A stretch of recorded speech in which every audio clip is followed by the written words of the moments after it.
Howdy, y'all. Welcome back to Boring Bitcoin, where we dig deep into the Bitcoin rabbit hole. So, today we just want to talk about, in a nutshell, the history of Bitcoin. The world is falling apart in 2008. Times were really good before then, but there's a bunch of shady stuff going on, and you're probably familiar with the great financial recession or the great financial crisis of 2008. So I was just graduating from high school in that year. I was starting a job. I was bussing tables, moved into waiting tables in 2008. And gas went from $2 to $4. It was a crazy time. And there were some cypherpunks on the internet, on little hacking forums and stuff, and they were talking about making a currency that separated the creation of money from the powers of the state. And October 31st, Halloween 2008, Satoshi releases his white paper, Bitcoin, electronic peer-to-peer cash. A couple months before that, Nick Szabo, in August, I believe, of 2008, created a white paper titled BitGold. So, very similar concept. Some people think that maybe Nick Szabo is Satoshi Nakamoto. They seem to share the same birthday. But, anyways, German chancellor on brink of second bailouts for banks. That was encoded in the Genesis block of Bitcoin. If you do a little hex hashing there, there's a message encoded right there. And throughout the white paper in the last video that we did, you see Satoshi mentioning that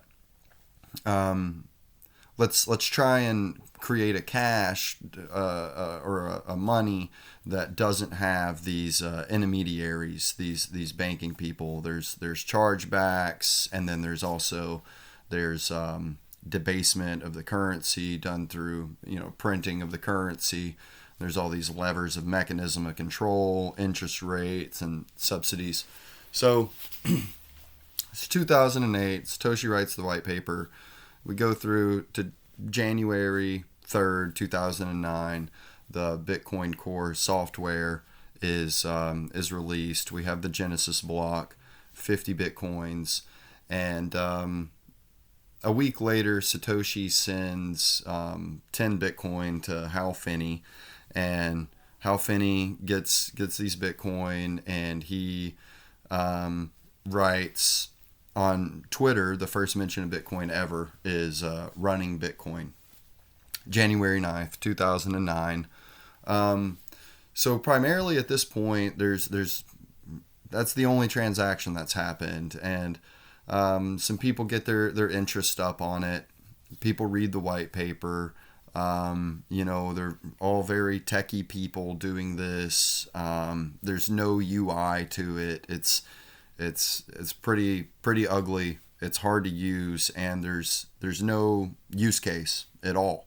But the benefits of that are that you can run it on any computer, and I believe something like with a pretty good computer back in 2009, you could do like 30 trillion hashes per second. You don't have to know what that means right now, but anyways, today. One Bitcoin miner is doing 10 trillion to 20 trillion guesses per second, or hashes, to put that in perspective. And the hashes are what secure the Bitcoin network. So we go forward a little bit into like 2010. Cypherpunk Laszlo, he gets another Bitcoiner to agree to buy him 2 pizzas from Papa John's. They live in different countries. Laszlo's in the US. A guy from the UK calls Papa John's in the US and orders him 2 pizzas. They're delivered to his house. He sends over 10,000 Bitcoin. So that's the first like trade or usage of it that we've known about. And so Bitcoin kind of finds a price at that moment.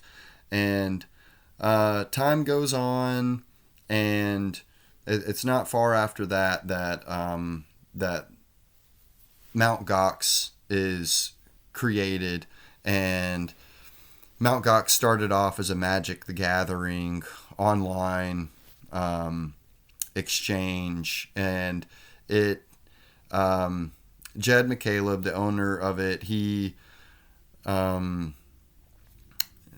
sees that there needs to be a place where you can buy and sell Bitcoin. So, Bitcoin's trading for like 20 cents. The only place that you can buy or sell Bitcoin at this point is Mt. Gox. They end up having 80,000 Bitcoin missing, which at the time is worth, like 15, 20 grand. It's not really a big hole in the balance sheet or anything. Not a huge debt. And there's a guy, Marc Karpeles. He's a French man that he moved to Tokyo, where Mt. Gox is based, and he ends up taking over Mt. Gox with some sort of Jeb still remains like a shareholder. I think he's going to get like 10 or 15%, 12%, something like that. And Mt. Gox just kind of blows up. Bitcoin blows up. A lot of that might be in part of Silk Road becomes a thing in, I believe, like 2010. I don't have any of these dates in front of me right now. I was working on a sheet, but I exited off of it, didn't have it saved, and was like, screw it, we'll just go for it. We'll just raw do it. So Bitcoin, it now has a use case because of the Silk Road. You can buy drugs and weapons, narcotics, and I'm sure lots of other stuff, but you can only use Bitcoin. You can't use the dollar. And so everyone's going to Mt. Gox. They're wiring money over to Japan, or they're sending it over to Japan where Mt. Gox is based. There's big old sacks of cash moving around. Mt. Gox is just growing incredibly fast. There's 70% of all the Bitcoin transactions are going on there. And eventually they notice that there's something terribly wrong. It's 2012 or so. 2012 halving comes around. Bitcoin, I think, goes from like $1 in 2011, shoots up to like $100 in 2012. By October, November, so 2013, Bitcoin hits of $1,000. Around this time, authorities find out about the Silk Road. They know the ties that people are going to Mt. Gox in order to get Bitcoin, to buy drugs anonymously. And Ross Ulbricht is arrested, I believe, in a library in like October 2013 or so. There's Mt. Gox had over 9 million Bitcoin go through it, which at the time that was all of the supply of Bitcoin, essentially from 2009 till like November of 2012 when the first halving took place. Half of all the Bitcoins ever were created in that time, when they essentially had no value or very little value. 10.5 million Bitcoin were created during that time. So 2013, Winklevoss twins also, they try and file for the first spot Bitcoin ETF. Bitcoin is, FinCEN writes up an article saying that, you need to have a money transmitter license. They're essentially saying even back in 2013 that Bitcoin is money. So things are a little quiet. Everyone thinks that Bitcoin's kind of dead now. Silk Road, the main use of it, is stopped, and Mt. Gox, the main place to buy it, goes bankrupt, and I believe like February of 2014. Price was at $1,000 and crashes to 500, crashes to 250, and they collapsed, owing people 850,000 Bitcoin. There's that was how big their hole was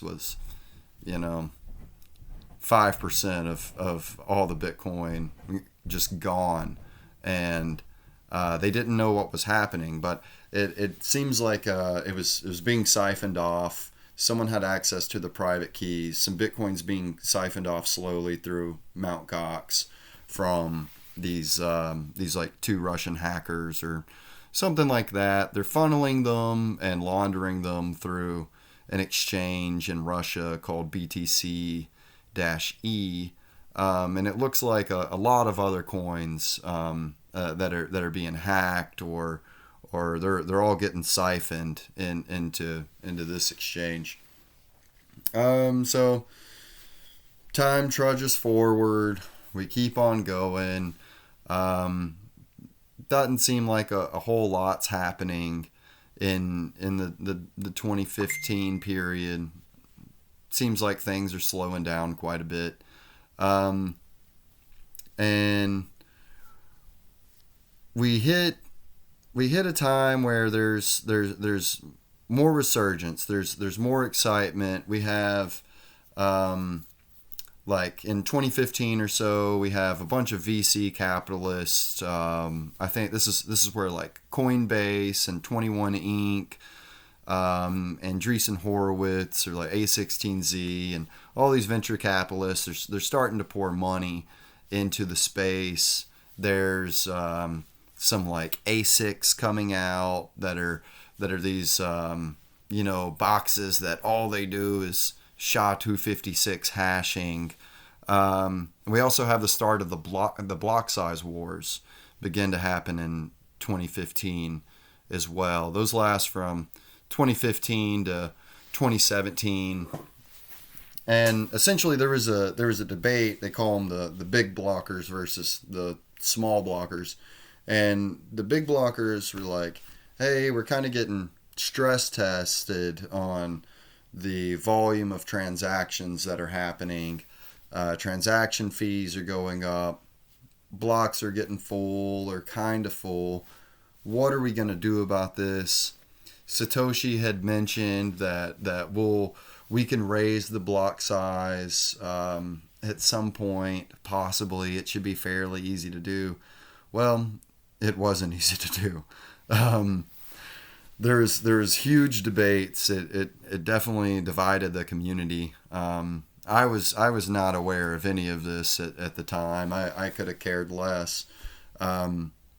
But it was very important to a lot of people, and a lot of people ended up siding with the big blockers, and this is where we got the split of like Bitcoin Cash, and we also got a resolution in the form of a soft fork called SegWit, or Segregated Witness, which that increased. It basically doubled the block size. It removed certain signatures from the block, the witness signatures from the block, held them somewhere else, so the transactions, you could fit a bit more into blocks. It also allowed for something that was about to come, which I feel like is very important, which is Lightning Layer 2.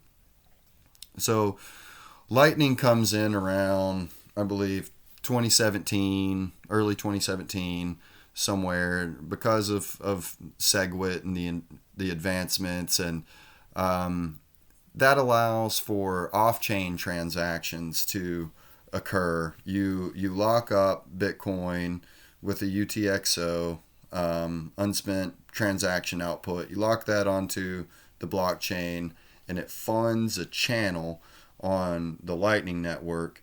And you can have a channel as long as y'all both have liquidity. You've both locked up Bitcoin. You can send Bitcoin back and forth to each other a bunch of times without having to pay some hefty fee.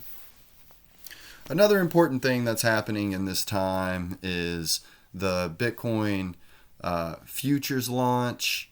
This is in 2017. We hit $1,000. Bitcoin hits $1,000 in like January of 2017. And you know, it had been there before, but it had been there like 3 or 4 years, 3.5 years before that moment. And it hits it again at the beginning of the year, and then in late 2017, there's Bitcoin futures now, and the market goes absolutely bananas, and Bitcoin essentially 20x's in 2017. It closes out the year at around $19,000. And then subsequently it starts to fall. This is whenever I first started hearing about it, really. I heard about Bitcoin in 2013. A friend of mine told me about it, and I didn't have a computer connection. I wasn't earning very much money. And it just didn't seem to be for me at that time. So we start to head into the future. By 2019, Bitcoin is up again in like the 10,000. I think maybe in 2019 it hits like 13,000. We have the halving is approaching in 2020. I think we missed the halvings here, and there's a halving in 2016. I think in July that brought Bitcoin from 25 Bitcoin per block subsidy to 12.5, and the first halving was in 2012, which brought the block subsidy from 50, its initial, down to 25. So in 2020, we're going from 12.5 Bitcoins per block for the subsidy down to 6.5, 6.25, 6.25 Bitcoin per subsidy. We have the pandemic occurs. Bitcoin's at around 10,000 to 8,000. It drops all the way to 4,500 in a big scare off. Stocks did the same thing. Everyone was panicking. And it ended up being a very interesting year. So in May, Bitcoin goes up, the halving happens, goes up to around $10,000.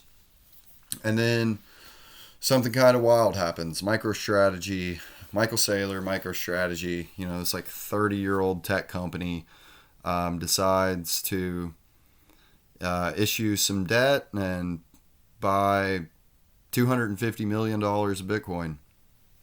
And they have a new strategy, a Bitcoin strategy, holding it on their balance sheet, and they say that they're just going to buy more and more and more. And PayPal does something kind of similar. They start buying Bitcoin. They start gobbling up every bit of Bitcoin that they can get. We roll over into 2022 and or 2021, 2021, January, February, Bitcoin hits $50,000. Tesla buys, I think it's something like $1.5 billion of Bitcoin. And so we're in 2021 now. We've got these major companies that are buying huge amounts of Bitcoin. They're putting it on their balance sheet. It's crypto mania at this point. A friend tells me I should buy some Doge. I account recover my Robinhood, and I go put $20 into Doge. I don't care about it. I'm just trying to have some fun, and end up getting some Doge, selling it pretty quick. I've got all this money that the government's given me through my COVID stimulus checks that I still haven't spent, and I'm like, I'll buy some Ethereum and some Bitcoin, and I buy a little ETH, buy a little Bitcoin. So we're in 2021. It's the middle of crypto mania. You're seeing commercials, all this stuff going on. There's all the NFT things. There's the people selling the thing for like millions of dollars. You have all these companies getting these wild evaluations. You have FTX on the scene. They're doing like zero fee trading. I think Binance drops their Bitcoin fees to zero. And then May rolls around. When May finally gets here, China puts a ban to Bitcoin mining. The same time, I think Vitalik Buterin sends like half of the SHIB that exists or something to like India, or like 10% of the SHIB token to some India foundation, and that community's all upset, and then Elon Musk is like, I told you that we would start accepting Bitcoin, but it's bad for the environment, so no, we're no longer accepting Bitcoin. China ban, Elon Musk saying this stuff, Bitcoin tanks from $60,000 to $30,000. Anyways, a hash rate drops, climbs up, recovers pretty quickly. We hit again, like now we're at $65,000 Bitcoin come October of 2021, and now there's this stuff about inflation.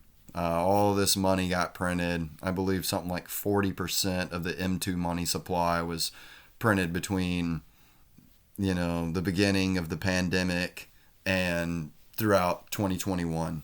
So prices are going up. Homes are insane. I bought a home at that time for like $180,000 in 2019, and in 2021, Zillow and Redfin said our house was $340,000, $350,000. So it's just, money is crazy at this point, and the Fed steps in, and they're like, we're gonna do something about this. Inflation's not transitory. We're gonna have to turn the lever and slow all this down. So they do that, and starting in the end of 2021, you start to see Bitcoin and Ethereum and stocks and real estate all just start getting slammed. Their evaluations are going down, prices are moving down. Everyone's starting to freak out. They're not knowing what's going to happen with the economy once interest rates start to go up, and it isn't an immediate thing, but Bitcoin starts its descent from 65K, and by January, February, it's at around like 45,000. From there, you start to have all these like leverage companies that were doing lending, and we have Celsius, which had their Cell token, and you would stake your crypto with them, and you'd get discounts and earn the Cell token. Well, they explode. You have Three Arrows Capital. They're responsible for doing all this lending to like Genesis and BlockFi and uh, Grayscale and Alameda, and everyone's in bed with each other. All these things start collapsing. We have Terra Luna, their algorithmic stablecoin, starts collapsing. It's supposedly like kind of they have some Bitcoin reserves, and in order to prop up their dying scam token, they start selling the heck out of Bitcoin. It's going off, and Bitcoin's just falling and falling, along with all these big old companies. Um, we've got BlockFi, which I opened up a credit card with BlockFi, never even used it. Thank God. I bought Bitcoin on FTX because they had $0 trading fees. I pulled it off of there, seemingly just in time, and put it in cold storage. So we have all these collapses going on, and finally the straw that breaks the camel's back is FTX. The FTX collapse happens in November, and it is insane. It's insane. It's all you hear about everywhere. You're hearing about it on NPR and CNBC and every headline. I was waiting tables at a restaurant. I would hear my tables talking about it. I'd get in my car, drive home. I hear about it. And it was a sad time, drops all the way down in like December of 2022 to $15,500, $16,000. And then you have the turn of the year happen. We've got 2023. I was in an uncomfortable position. Some life changes happened. Had to get out of this property I was on. Sold some Bitcoin at the worst possible time, but I needed some liquidity. So I, do my thing. I still have conviction to Bitcoin at this point. I'm researching it every single day, even the day after I sell it. I'm still like, Bitcoin is the way. As crazy as this sounds, as crazy as Bitcoin is and its history. So then we start to see the banking sector collapse. You're hearing about it a little bit in January, and then March, Signature Bank, which was like the main crypto on and off ramp for the other banks and the exchanges, get seized by the government. I don't believe that they're insolvent, and they just get seized, kind of as a lesson. A head on the wall. It's the auto da fe, if you will. The public execution. And then you have Silicon Valley Bank. They have like $300 billion in a balance that in deposits. And like 93% of their deposits were over the 250,000 FDIC insurance. And the government steps in. They say that we're going to make sure all these depositors are made whole. They print up $300 billion. Money printers come back online. And what happens to Bitcoin? It goes from $20,000 to $28,000.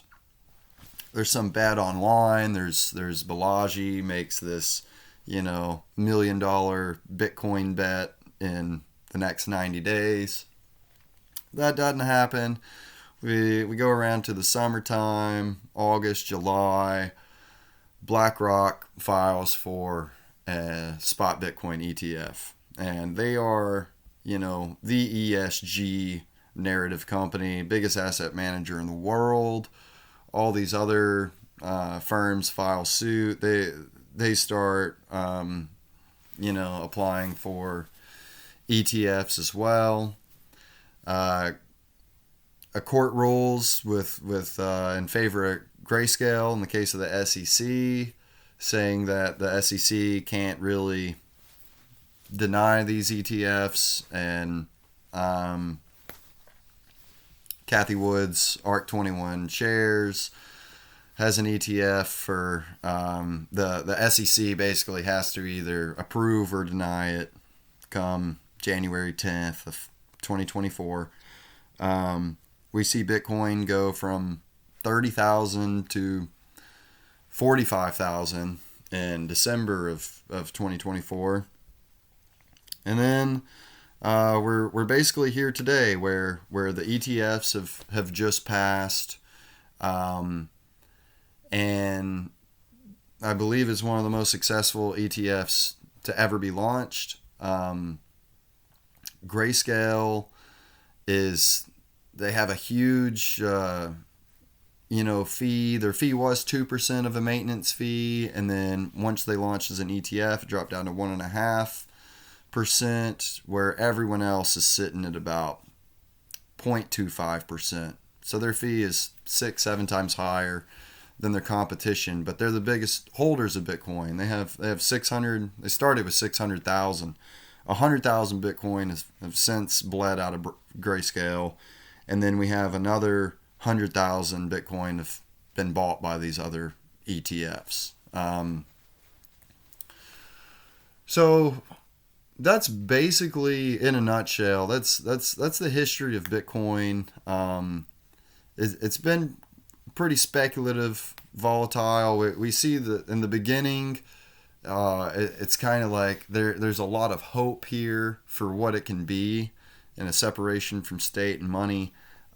We see it get used for this anonymous, buying of drugs, and there's speculation with it on Mt. Gox, and I think still today it is a speculative thing to hold. But then there's also the fact that there's 21 million that there will ever be. It doesn't really have an inflation rate. It has an issuance rate. Today we're at 19.6 million Bitcoin that exist, are in circulation. People are holding those. And you have 70% of the Bitcoin that exists hasn't moved in the last year. And I think you are going to see this thing start to stabilize. There's going to be less volatility. There is going to be products that are built on it. We see a lot of that happening.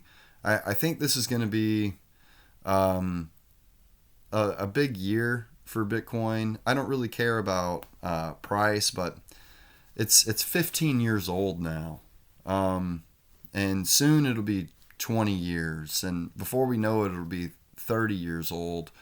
By the time we get to the year 2032, 99% of Bitcoin is already mined and is being held by people, and it's an inelastic thing. There's a lot of liquidity, but there's no way to produce any more of it. So it's interesting. It's interesting, and that's why I want to make this channel, is to educate about Bitcoin, tell a little bit about the history, be kind of open with y'all about who I am and what my history with Bitcoin has been, and I'd like to do a lot of videos talking about the fundamentals. I think the next video we'll get into some terminology and run through some definitions that are important to know whenever you're interacting or using Bitcoin. There is no customer service for it. If you send your coins somewhere, they're gone. It's a bearer asset. If you don't have control of your private keys and they're sitting on an exchange, it's not your Bitcoin. You're permission to use it, but whenever you run your debit card somewhere, the message is approved. It says that the bank has approved this charge. With Bitcoin, it's not that. It's been verified. It's your transaction has gone through, and that's between you and the person you're transacting with. So we'll get more into that in later videos. We're running a little long here. Uh, Thanks for listening to my off the dome Bitcoin history.